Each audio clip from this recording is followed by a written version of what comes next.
Hey guys, it's Mitch, aka DieselDog49, and tonight I will be reviewing the Coolermaster Storm Quickfire Rapid Mechanical Keyboard.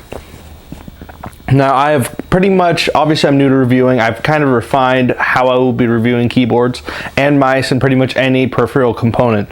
I will be using the reviewed item for at least 2 weeks as my main component. I will not be using anything else. So I used actually the Quickfire for over a month and I've really enjoyed it. The Quickfire uses the Cherry MX mechanical blue switch, which is the loudest of all switches. You can see if you can hear it here. It's it not only does it provide a tactile bump as well, just like a Cherry MX Brown, but it actually has a built-in mechanic to provide that click. So if you've ever listened to a typewriter and you really enjoy that noise, the blue switch is for you. Not ideal for office locations where you're working next to other people, because when you're really pounding away, it does make a lot of noise. But for tactile feedback and the kind of person who really enjoys that sort of thing, nothing else can replace just pounding away an article or a forum post on a mechanical cherry blue keyboard.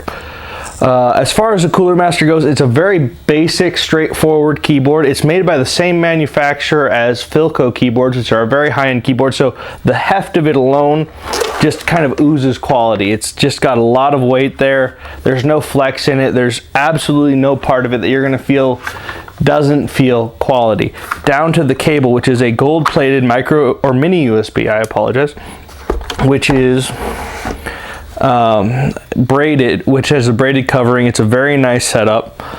And if you look at the back here, what's really nice is that, first of all, you can change cable length because it is a mini USB. I mean, who doesn't have 1,000 of those hanging around? Whichever length you need. If you have a big desk like I do, you can get a longer one, or if you're rocking the dorm station, you can use a shorter one.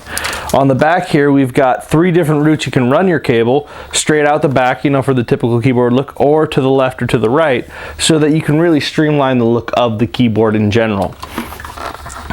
Now, as far as durability goes, like I said, it's a very quality keyboard. I've really had no issues.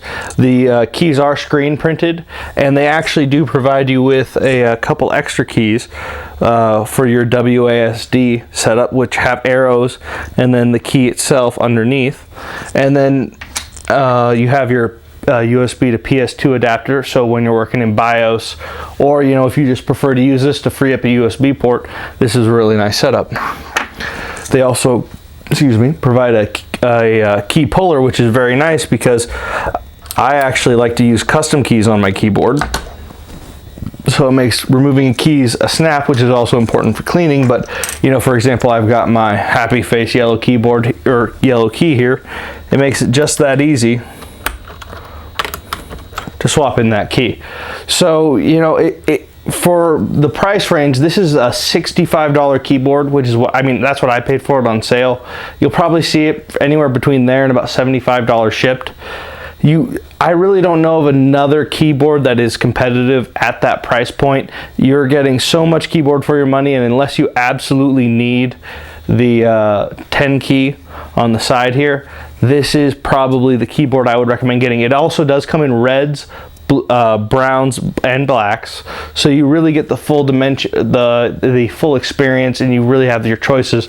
If you're not sure what to get, I would recommend browns and reds to start with. If you like the feel of browns but you want to try out that noisier setup, go for the blues. And if you like reds, the blacks are just a stiffer red, so if you feel like it's just a little too soft, a little too sensitive, you can step up to the blacks.